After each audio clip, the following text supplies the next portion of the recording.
Boa noite novamente, que alegria a gente poder conversar um pouco agora sobre a palavra do Senhor.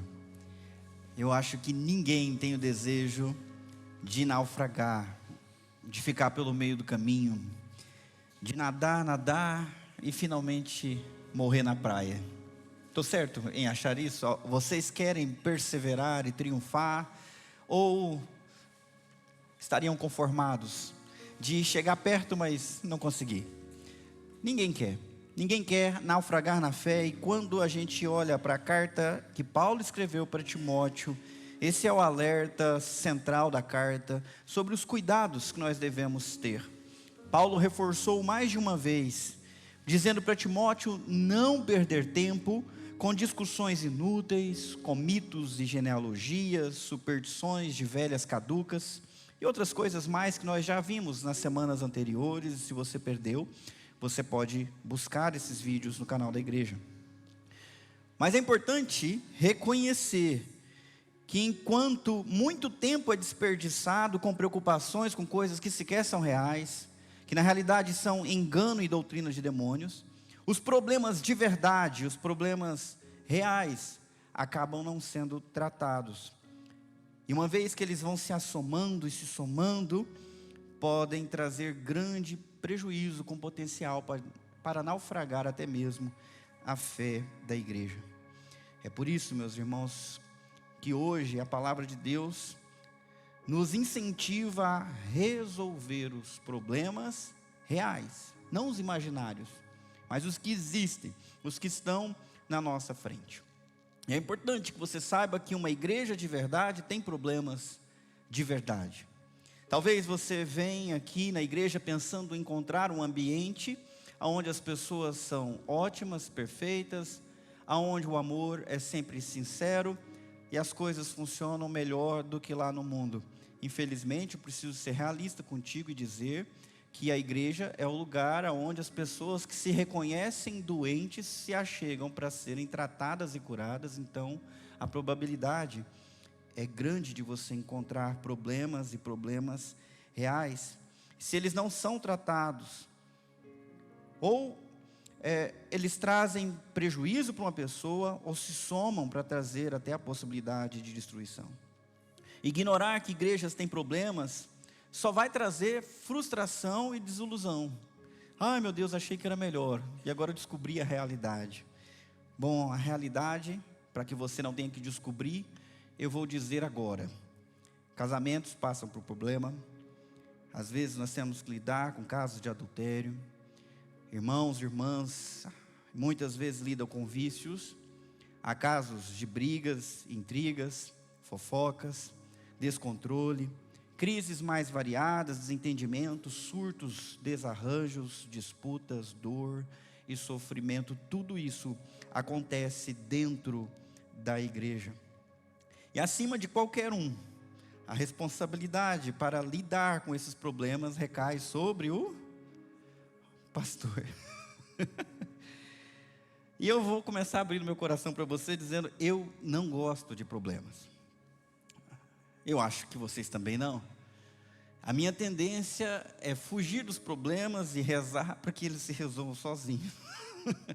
Porque lidar com problemas é desgastante, é chato e é desconfortável. No entanto, hoje a palavra é especialmente para mim, mas também é uma palavra indireta para vocês, porque também instrui a vocês para terem sabedoria sobre como lidar com os problemas que surgem dentro da igreja.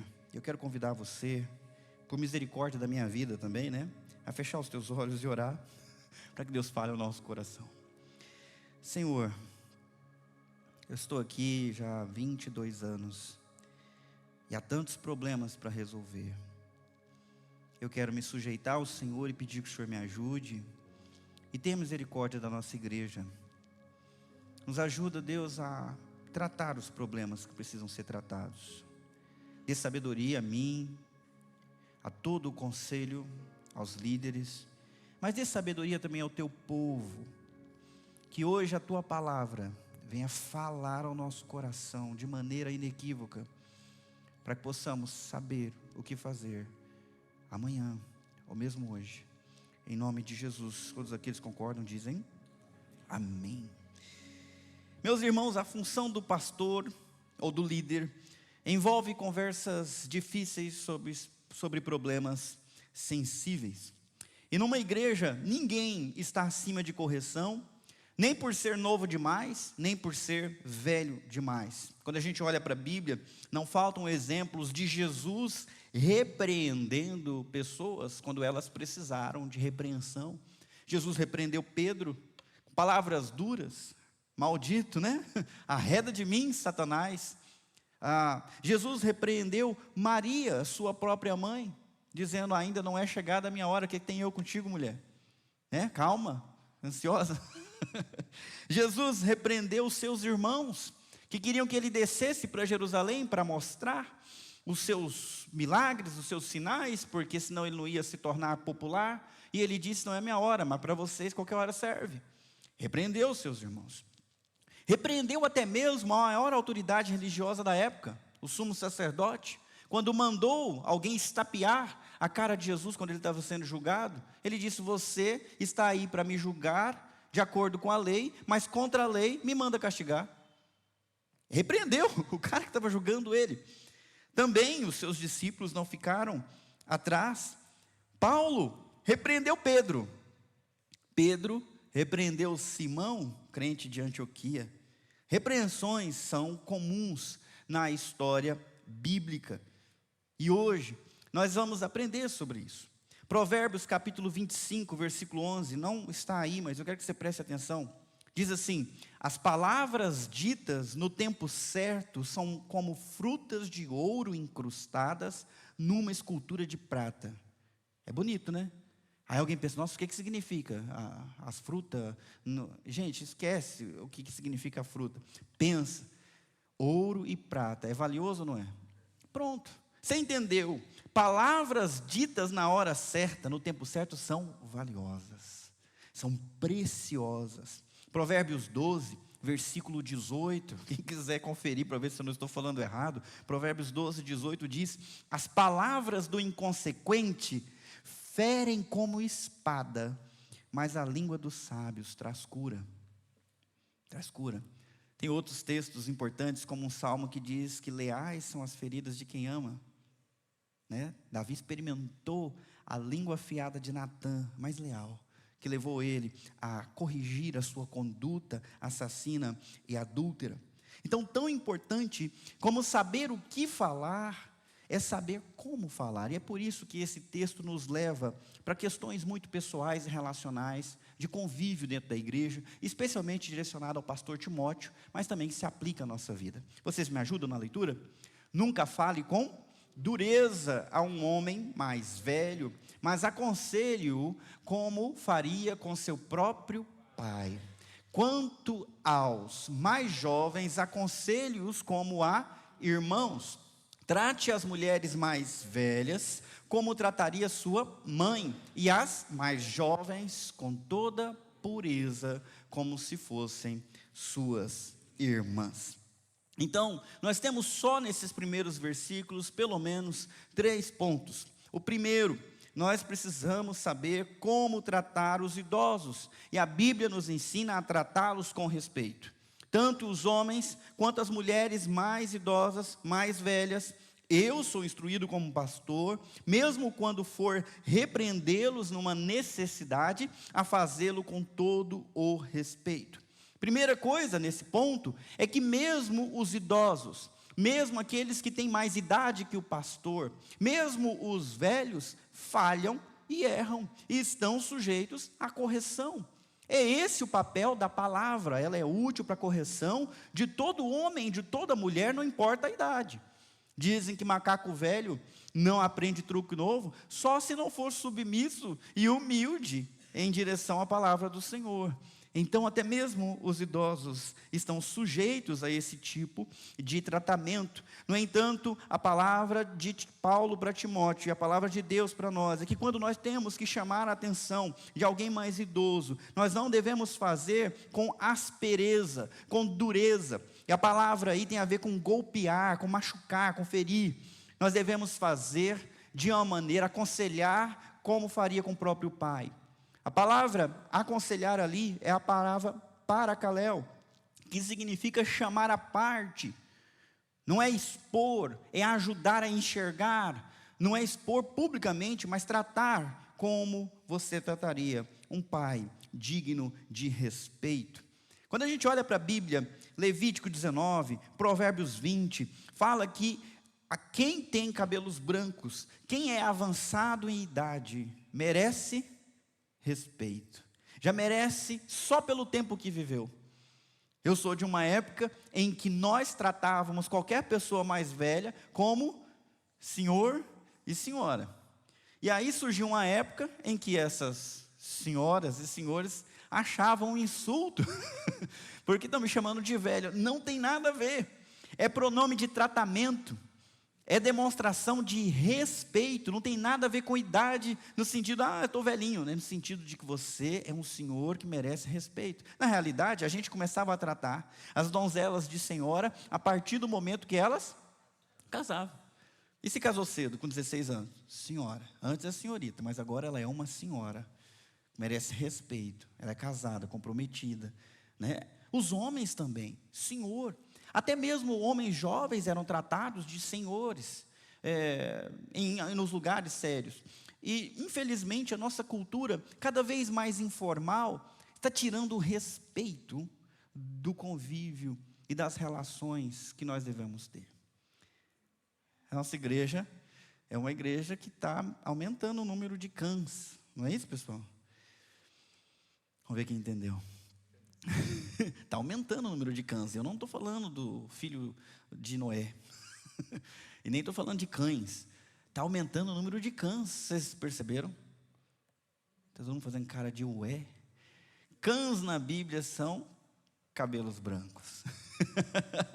Estão aumentando, a começar pela barba do pastor. Cada vez mais cães espalhadas por aí, né? Mas quem começou essa onda foi o Arnaldo, seguindo o exemplo do Ivar e de outros, né? Se bem que agora eu não sei o que anda passando na cabeça dele, que não anda tão branquinho quanto costumava ser. Não é não? Vocês estão reparando? Olha lá, está cinza, não está branco. Está empretejando de novo. Depois você fala para a gente que a gente quer descobrir, viu, Arnaldo? Mas a nossa igreja, cada vez mais, nós temos pessoas com cães. Alguns disfarçam com um tingimento, mas nós sabemos que lá por baixo da tinta há cabelos brancos. Por isso, em quase todo momento que você tiver que conversar, é preciso colocar na conversa o respeito que alguém mais velho merece.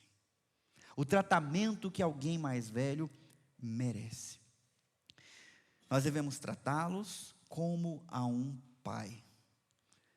Eu sou de uma época que desde pequenininho a gente aprendia a respeitar muito o nosso pai.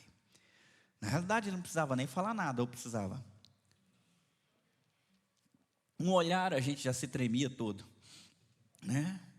Eu sou de uma época em que meu pai, quando via que eu estava querendo colocar as asinhas de fora, falava, você vai responder com sim senhor, sim senhora. E agora eu faço isso lá em casa, às vezes eles não entendem. Eu aprendi, né, na minha infância, tratar com respeito. Isso não significava que eu não poderia argumentar, que eu não poderia perguntar, que eu não poderia ter dúvidas. Significava que mesmo diante disso, meu pai merece o meu respeito. E a mesma coisa se aplica para minha mãe, também merece o meu respeito.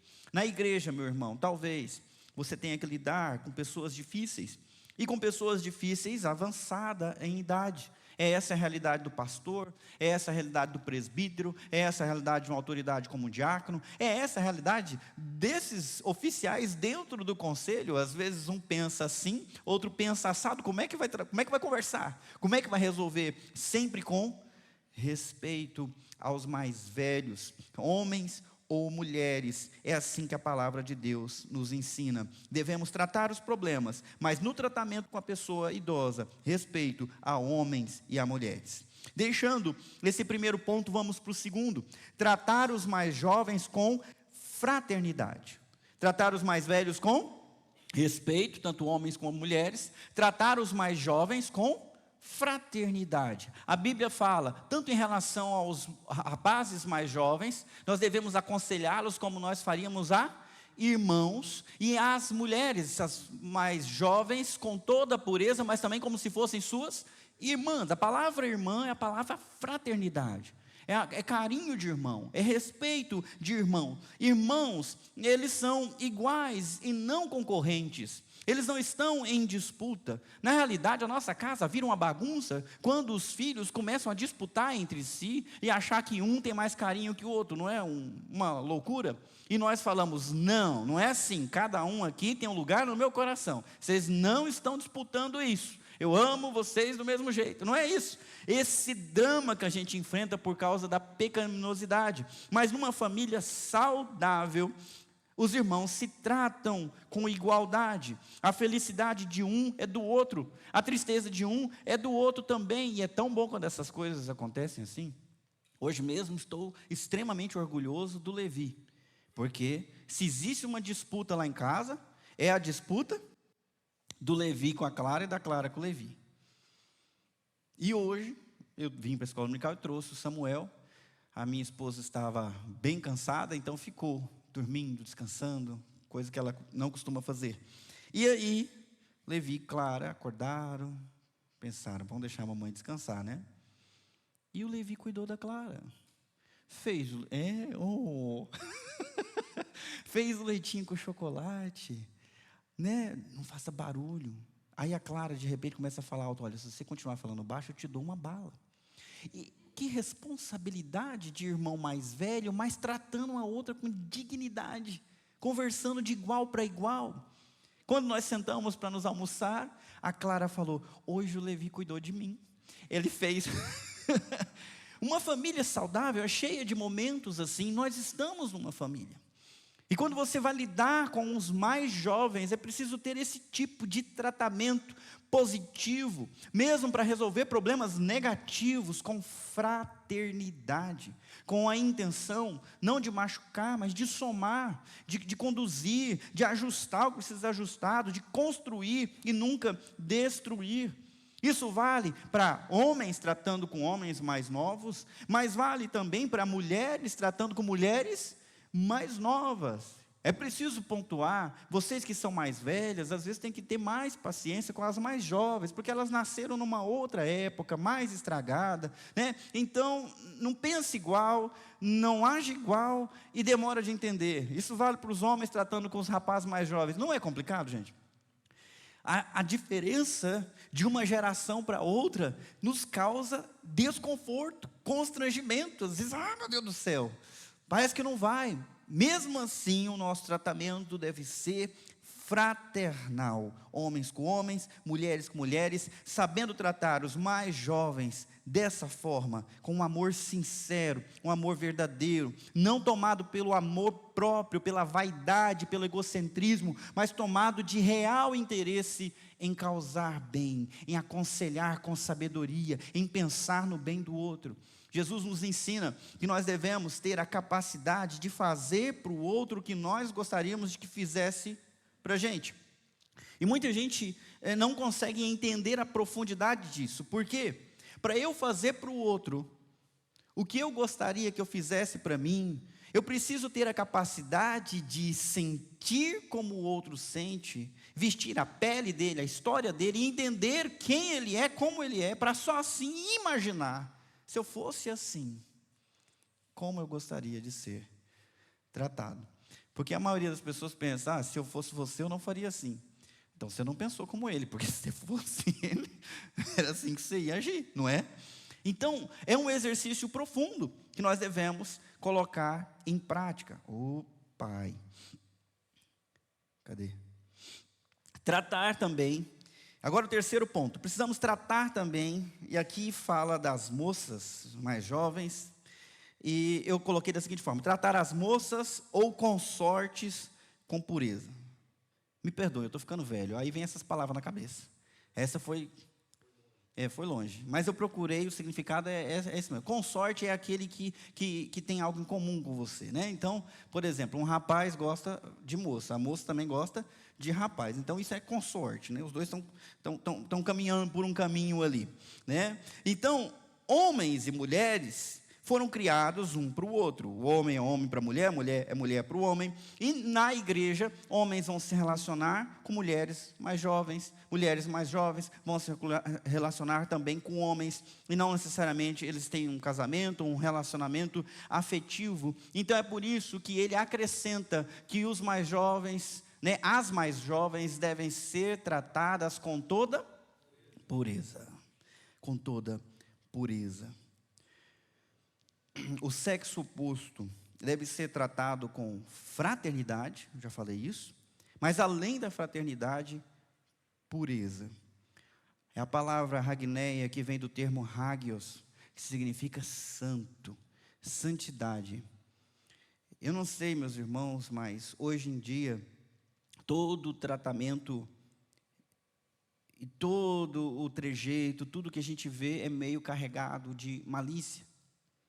É meio carregado de interesse, de contaminação. Mas dentro de uma família, seria estranho se fosse assim, não era? E dentro da família, a igreja também, não é legal que seja assim. Por isso, uma instrução tão precisa. Rapazes, tratem as moças com toda pureza, como se elas fossem suas irmãs, o que de fato são em Cristo Jesus. Se ao tratar essas moças como irmãs, muita coisa não dá para fazer. Por exemplo, não dá para ficar flertando com a irmã, seria errado.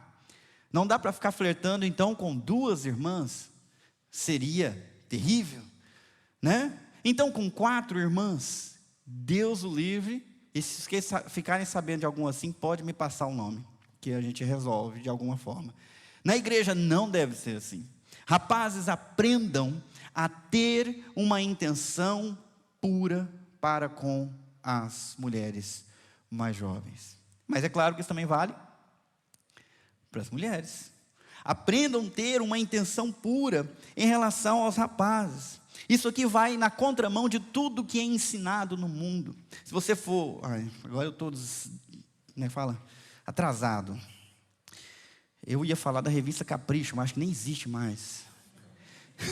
Vocês viram? Hoje o que? Kéfera também já ficou lá para trás. 2016, não sei. Não sei quem anda fazendo a cabeça da molecada. Mas eu sei que essa turma é cheia disso. Olha, se você fizer assim, você vai chamar a atenção. Para quê? Por quê? Com que intenção? Eu louvo a Deus pelo momento que eu aprendi que eu devia dormir em relação a qualquer interesse afetivo para as jovens.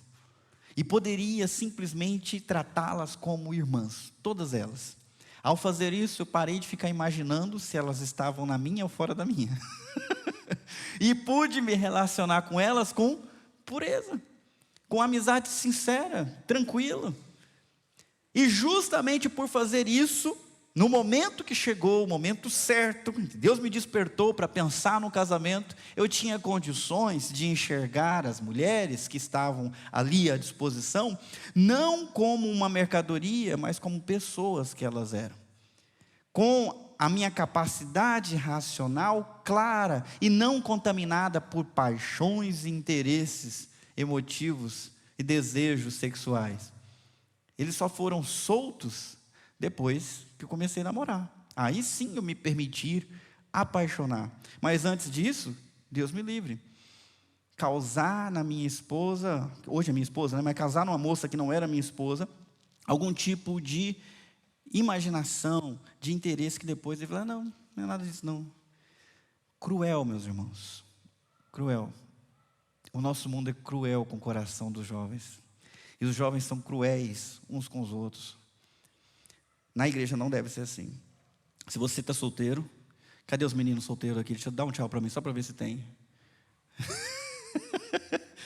Não vai dar um tchau? Ah, tá, obrigado. E aí, Gabriel, anda pensando nisso também? Hã? Sua mãe está falando no seu ouvido aí. Eu falo para o meu filho também, estou começando a ensinar essas coisas para ele. Trate todas as moças como irmãs. Não fica tentando, né, atirar em tudo para ver qual que cai. Isso é crueldade. Descansa no Senhor. Tente ser bênção para todas elas. A bênção começa com honestidade. Eu falei isso na IBD hoje, né, Núbia? Melhor coisa que eu aprendi na minha vida foi parar de ficar sentindo amor platônico pelas moças. O pastor falou, por que você não vai lá falar com ela? Eu falei, é verdade, né? Ficar sofrendo aqui, vou lá falar com ela. Eu fui lá e falei, olha, eu estou sentindo algo por você, não sei se você se sente por mim. E o que eu queria saber, objetivamente, é se eu tenho esperança ou não. Olha que maturidade, 18 anos. Falei.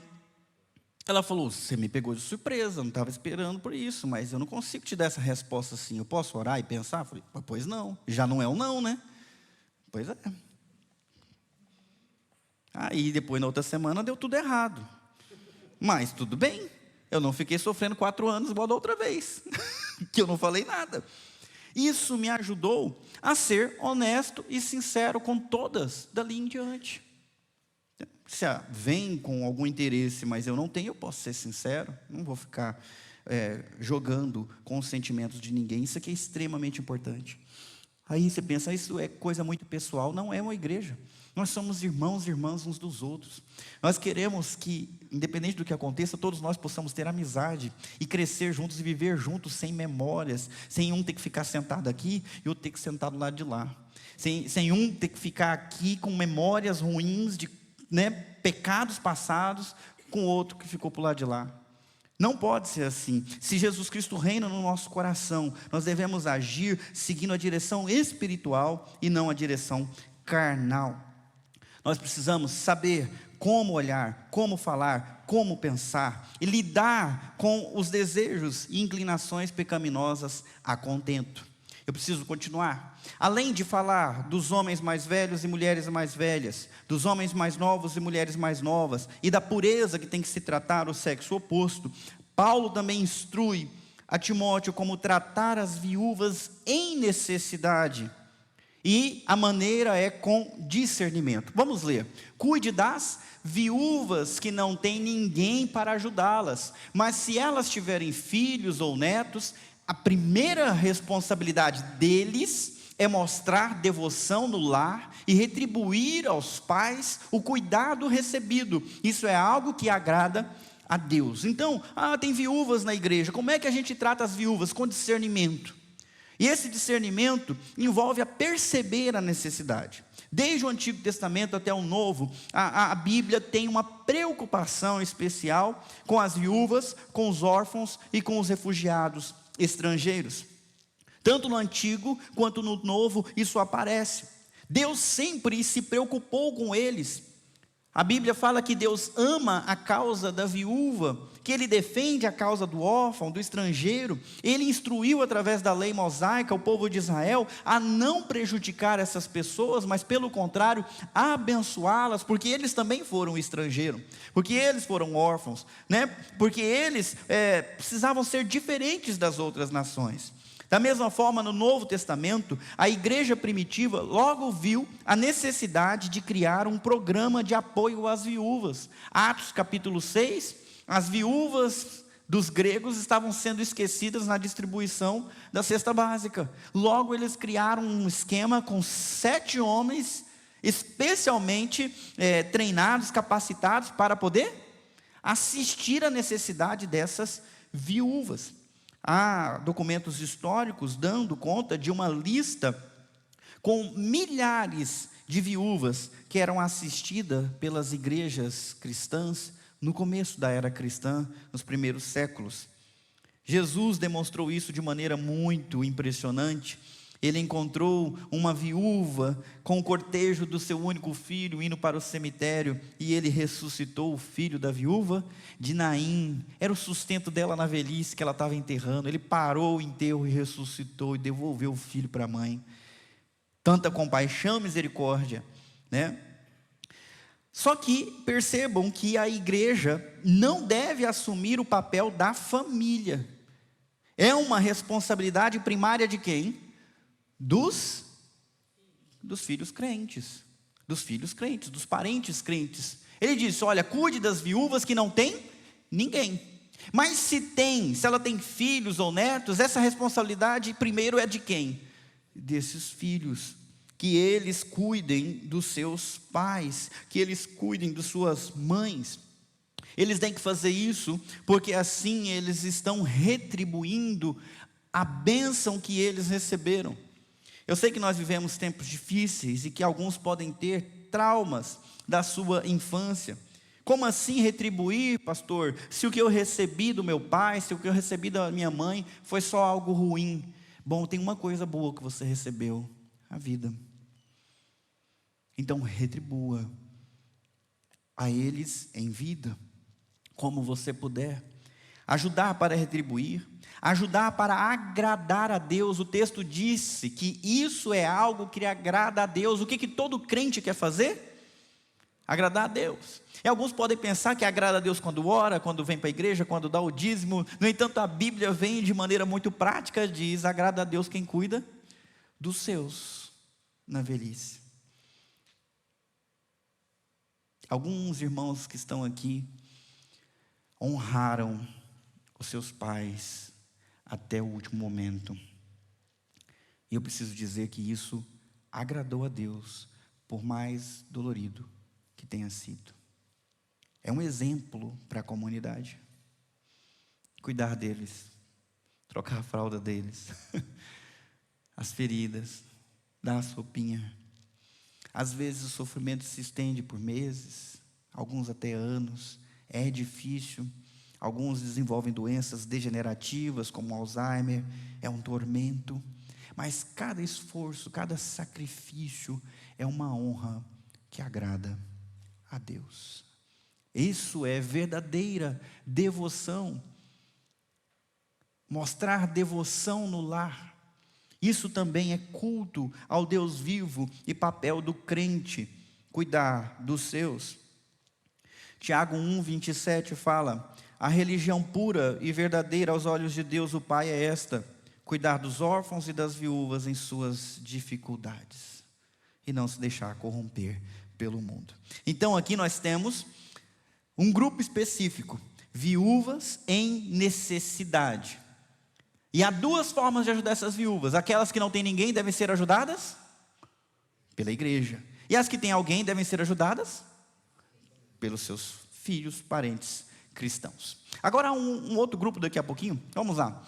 A verdadeira viúva, uma mulher sozinha no mundo, põe sua esperança em Deus, dia e noite faz súplicas e orações. Mas a viúva que vive apenas para o prazer está morta, ainda que esteja viva. Dê essas instruções para que ninguém fique sujeito a críticas. Aqueles que não cuidam dos seus, especialmente de suas próprias famílias, negaram a fé e são piores que os descrentes. Então a viúva, realmente sozinha, só tem Deus para lhe acudir, só tem Deus por socorro, só tem Deus por esperança. Ela busca e aguarda em Deus. Lucas capítulo 2, versículo 36 a 37, conta a história de uma mulher, uma profetisa chamada Ana. Ana se casou muito cedo. Ela era muito idosa naquela época e havia perdido o marido depois de 7 anos de casados. E ela viveu como viúva até os 84 anos. Nunca deixava o templo, adorando a Deus dia e noite em jejum e oração. O trabalho dela tanto agradou a Deus, que Deus permitiu que ela visse com seus próprios olhos o Messias, o infante Jesus. Bem no dia que Simeão estava lá dizendo, esse é o Messias, ela estava lá e ela viu e começou a falar para todo mundo. Gente, 84 anos, 7 anos casado, o resto tudo como viúva, mas se dedicando a que causa? A oração, ao jejum, ao serviço de Deus, o tempo todo. Há essa conduta positiva, mas é verdade também que desde sempre há uma conduta negativa, de viúvas perdidas, como diz ali, dominadas pelos próprios desejos, que vive apenas para o prazer. Essa acha que está viva, mas ela está morta. Se o problema das viúvas em necessidade não for resolvido corretamente, haverá margens para críticas dentro e fora da igreja.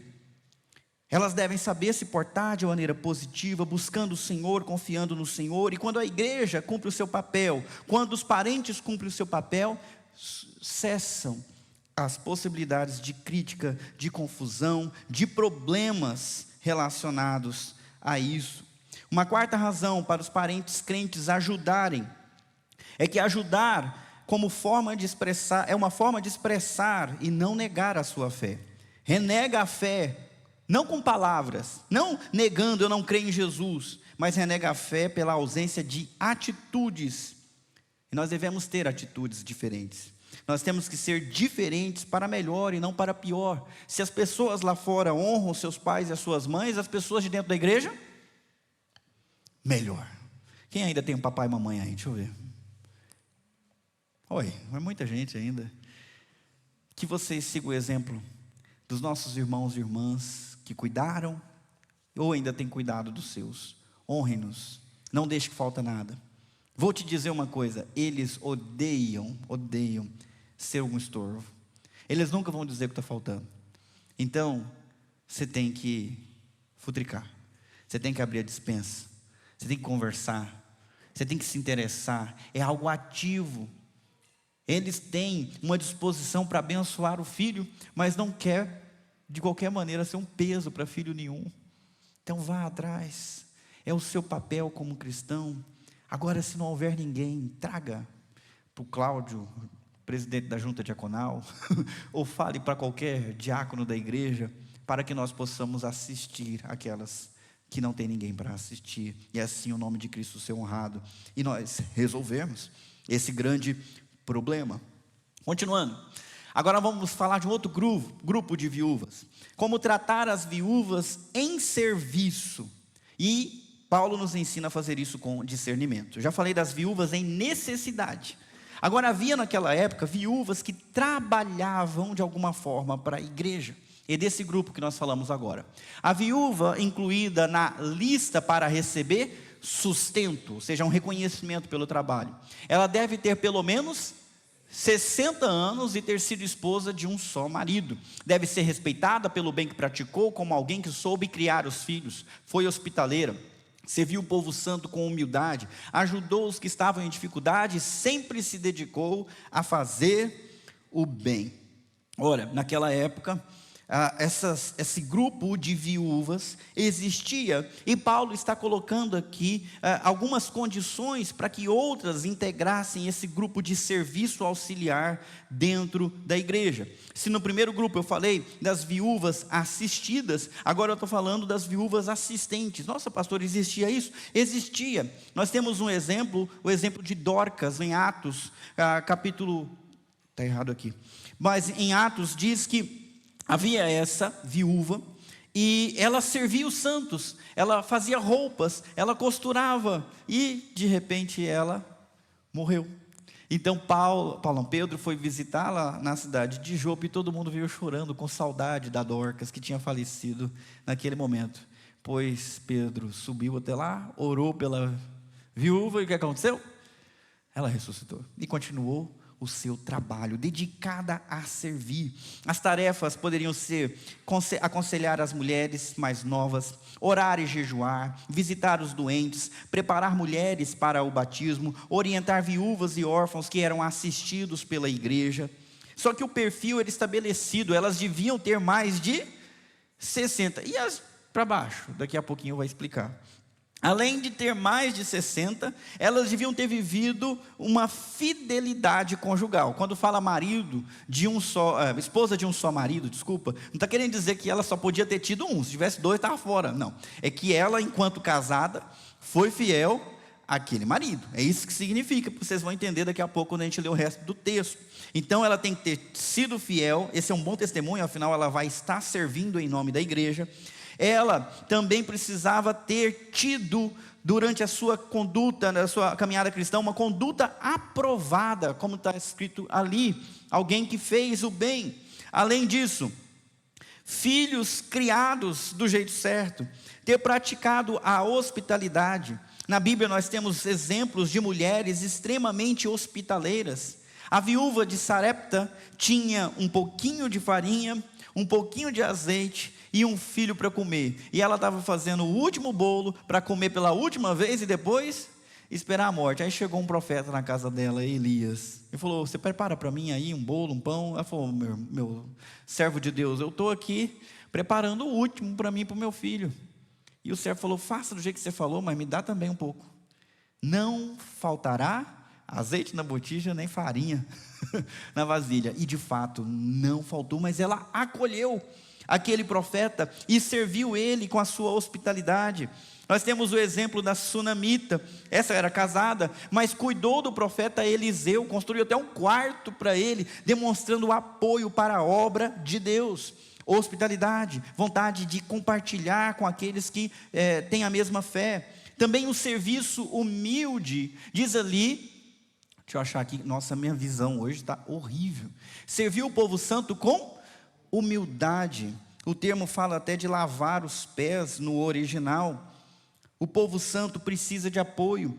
E essas mulheres assumiram essa responsabilidade de servir com humildade, não com orgulho, mas com humildade lá na igreja, naquela época. Também de apoio aos perseguidos, ajudou os que estavam em dificuldade. Durante a história da igreja, muitas vezes houve perseguição, e os crentes tinham que fugir de uma cidade e ir para outra, sem conhecer ninguém.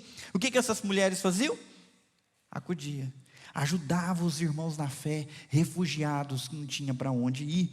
Exemplo de vida. Também perseverança no bem, sempre se dedicando a fazer o que é certo. Era esse o perfil para fazer parte desse ministério auxiliar da igreja.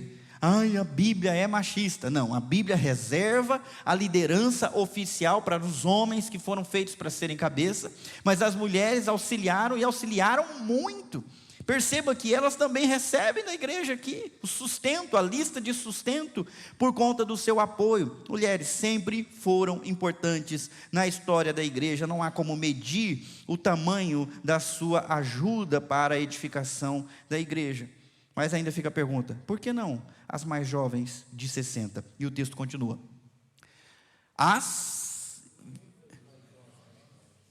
Só tem velha aqui agora, o que é isso?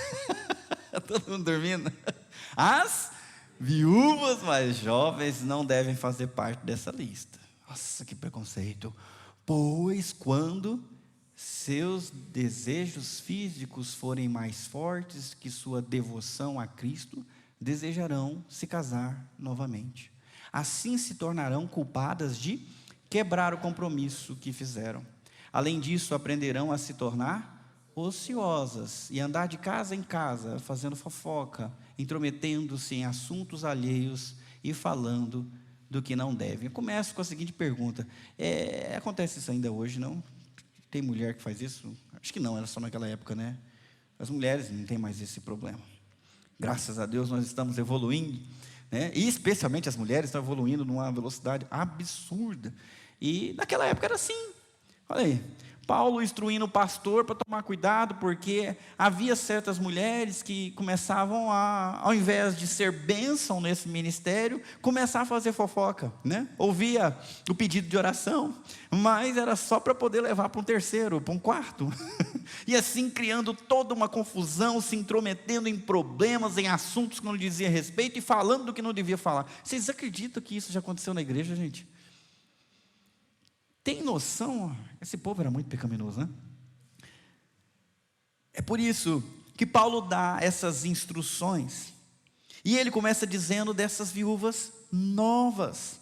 Para elas fazerem parte desse grupo de assistentes, é evidente que havia um compromisso, um voto, uma aliança de exclusividade para servir a igreja e assim receber a sua parte. Mas quando mulheres mais novas faziam esse compromisso, a chance de algum momento ela querer casar de novo, para satisfazer as suas carências afetivas, físicas, como está escrito ali, ela iria abandonar o compromisso que ela tinha feito anteriormente com Cristo. E a Bíblia fala que nós devemos tomar muito cuidado. É melhor não fazer um voto do que fazer um voto e não cumprir. É coisa séria a obra de Deus. Sem contar que muitas vezes a pessoa acha que servir a Deus com exclusividade é a melhor coisa que ele deve fazer. Mas não, nem sempre o serviço espiritual na igreja é a coisa mais importante que você pode fazer. Isso depende muito de vocação. Alguns são chamados para serem celibatários, não eu, graças a Deus. Mas outros são chamados para servir, em primeiro lugar, a esposa, os filhos. Isso é menos? Ou é mais? Paulo é mais santo porque não tinha esposa? Não. A diferença é prática. Paulo podia se dedicar com integridade porque não tinha outras coisas tomando a sua agenda, o seu compromisso. Se ele fosse casado, ele deveria cuidar, em primeiro lugar, da esposa. Por isso, essas viúvas mais novas recebem uma outra instrução. Elas não devem assumir esse compromisso para não se tornarem oportunidade para o pecado. E eu digo para vocês, meus irmãos, isso vale para a viúva, mas vale para a casada, vale para todo mundo. Tomem cuidado, porque muitas vezes, aparentemente fazendo o trabalho de Deus, pode estar fazendo o trabalho errado. Se a motivação estiver errada, se não houver vigilância. A instrução de Paulo para essas mulheres é, portanto, aconselho que essas viúvas mais jovens se casem de novo. Ao invés de servir a igreja como viúva, é melhor que elas. Casar é bom, é? Parece que Paulo entende que sim, casar é bom para a mulher, biblicamente falando. Eu sei que eu sou na contracultura aqui, mas eu não tenho compromisso nenhum com a cultura, eu tenho compromisso com a revelação de Deus. E vou repetir de novo: casar é bom para a mulher, não é pecado desejar casar. Ele está dizendo para a viúva com menos de 60, se puder, case de novo, é melhor. Melhor do que você vir aqui servir, sendo que você ainda é jovem. Casar é bom. O que mais que é bom? Ter filhos e criar filhos é bom para a mulher. Não, pastor, está errado. Hoje o que é bom para a mulher é ter uma carreira e um salário maior que o do homem. Isso que é bom, não é, gente? Pega o salário da vida inteira. Não compra a alegria de ter um filho e criar um filho. Vocês foram criadas para isso, foram moldadas para isso. Sonhem com isso, orem. Tantas mulheres sonharam com isso por 90 anos, como Sara, até receber. Não caia na ladainha do mundo, meus irmãos, achando que o que é bom é o que o homem vive. Deixa o homem se lascar lá fora. Cuida dos seus filhos, se você pode. Isso é bom, criar os filhos é bom para a mulher, traz realização para ela. Outra coisa, agora já começou, termina, né, Rodrigo? Continua, se casa, casar é bom, tenham filhos, ter filhos é bom e... não, pastor, essa Bíblia está errada. Tome em conta. Que conselho bom. É tipo, cuida da sua vida.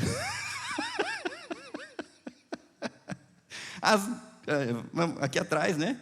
Nós falamos aqui, aprenderam a se tornar ociosas, não tem o que fazer. E a andar de casa em casa fazendo fofoca, intrometendo-se em assuntos alheios e falando do que não deve. Isso aqui é bênção? Não, maldição. O que é bênção? Tomem conta do próprio. Tomem conta das coisas da sua vida. Cuida do seu marido, cuida dos seus filhos, cuida da sua casa. Isso vale para sogras. Ok? Cuida da sua casa. Sua filha casou, ela cuida da casa dela. Maravilha, gente? Isso vale para as mães. Cuida dos seus filhos. Deixa que os outros cuidem dos filhos deles. A não ser que é um órfão, um desamparado. Isso eu já falei lá atrás. Mas a gente precisa perceber que a Bíblia tem instruções sábias, mas também são óbvias. Estão querendo mudar isso e está virando confusão, mesmo dentro da igreja pode virar confusão. Então vamos seguir o que a Bíblia está nos ensinando. Olha só, meus irmãos, a mulher ganha, a família dela ganha, a igreja ganha, a sociedade ganha. Qual que é a única pessoa que saiu perdendo aqui? Leia o texto comigo. Então o inimigo não poderá dizer coisa alguma. Satanás é que perdeu. Quando a gente segue a palavra de Deus, todo mundo ganha. Todas as coisas se ajeitam. Nós temos paz, nós temos edificação. Quem precisa de cuidado tem cuidado. Quem precisa de atenção tem atenção. E a pessoa está dedicada à sua função principal com amor para a glória de Deus. E isso é bênção. Só não é bênção para o inimigo Satanás, que agora não tem mais o que falar. Não tem mais onde pegar, não tem mais o que causar. Não poderá dizer coisa alguma contra elas, não há acusação contra elas. O texto diz, pois de fato, algumas já se desviaram e agora seguem Satanás. É uma realidade daquela época, mas também pode se tornar uma realidade na nossa época. Algumas se desviarem e achando que estão servindo a Deus, está servindo a Satanás. Olha o que sobra para o pastor ter que resolver. Palavra difícil, mas terá que resolver, terá que colocar fim, terá que dar um jeito, para que isso não traga prejuízo para a igreja. Paulo instrui Timóteo a dar essas instruções, a tratar dessa forma, homens mais velhos, homens mais novos, mulheres mais velhas, mulheres mais novas, mulheres solteiras, viúvas necessitadas com filhos que podem cuidar delas ou netos, e as viúvas que ajudavam no trabalho da igreja, a critério para que tudo caminhe bem. Problemas devem ser resolvidos.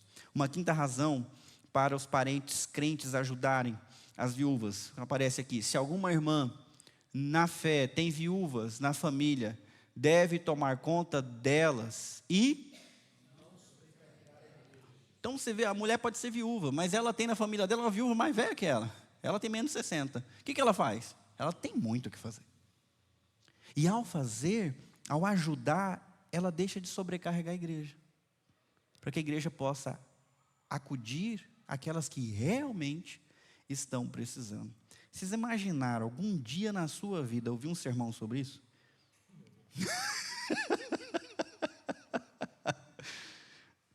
Porque a Bíblia não trata de ideias, a Bíblia trata de realidades.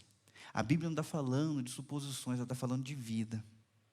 Pessoas morrem, e a igreja precisa lidar com isso, os crentes precisam lidar com isso. Pessoas têm interesses espirituais, mas às vezes não estão prontos, precisam ser barrados, não podem assumir a liderança, porque senão vai ser maldição, não bênção. Sabedoria, dizendo para as mulheres como que elas podem servir de verdade. Eu não sei que problemas você encontrou na sua vida, mas eu quero te desafiar a seguir a instrução bíblica e me ajudar, pelo amor de Deus. Orar por mim, pelo amor de Deus.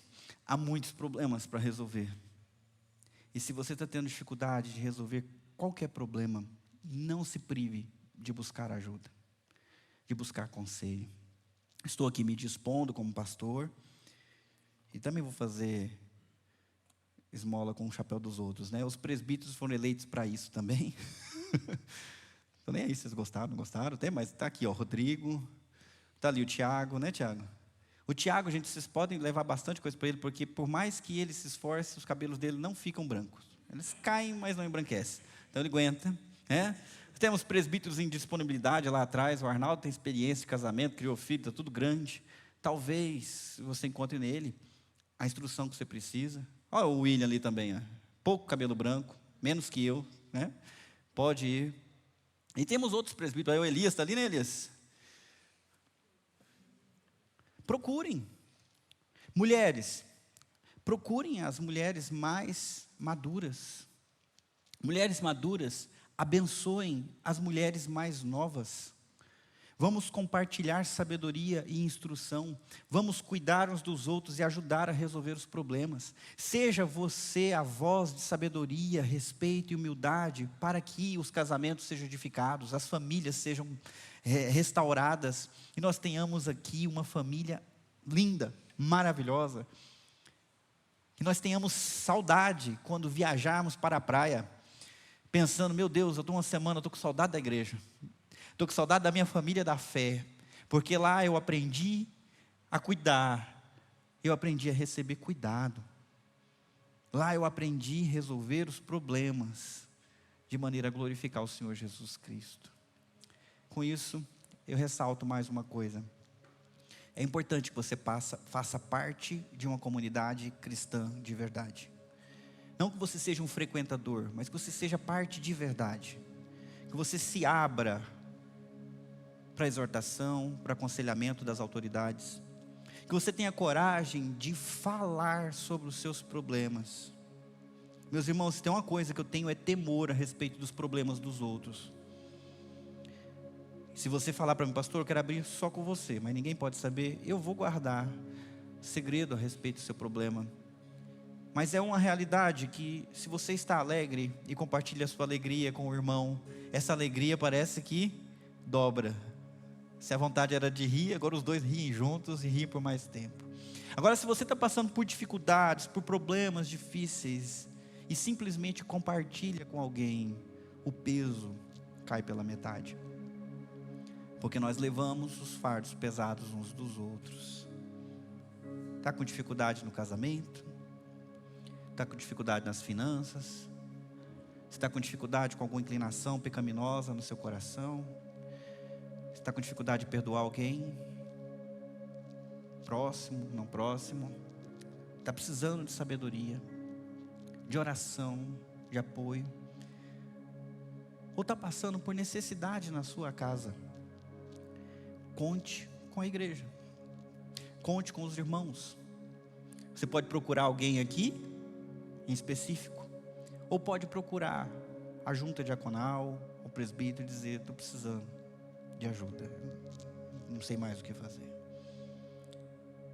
A igreja tem muita alegria de ajudar no que for possível. E às vezes é uma conta de água que precisa pagar. E faz toda a diferença. Cuidar uns dos outros, meus irmãos. Eu queria que você fechasse os teus olhos. Se você tem pais, eu quero que você pense neles agora e ore por eles. Se você tem na sua família viúvas e órfãos, eu quero que você também ore por eles. Se você tem, se é do seu conhecimento, jovens ou moças, que estão vivendo a sua vida afetiva influenciada pelo mundo e não pela palavra, ore por eles. Se você tem filhos, que ainda são crianças, mas que você quer que se casem bem, que vivam com respeito em relação ao próximo do sexo oposto, ore por ele agora, por ela. Ore pelo casamento da sua filha, do seu filho. Vamos orar. Senhor Deus, a Tua palavra é útil demais para que nós vivamos uma vida correta. O nosso coração é enganoso, mas a Tua palavra é perfeita. Eu te agradeço, ó Deus, por nos levar a ler esse texto hoje. Esse capítulo 5 de Timóteo, que é uma palavra que me chama a atenção para que eu encare os problemas da igreja e ajude os irmãos, exortando, cuidando. Mas também é uma palavra, ó Deus, indireta para os nossos irmãos, para que eles saibam como se portar em relação a essas pessoas em específico. Ajude-nos, ó Deus. Não deixe que Satanás alcance qualquer vantagem contra a igreja presbiteriana Nova Jerusalém. Nos ajude, ó Deus, a assistir às necessidades daqueles que não têm ninguém.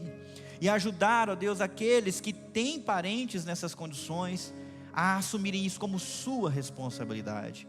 Ajude-nos, ó Deus, a integrar no ministério certo a pessoa certa.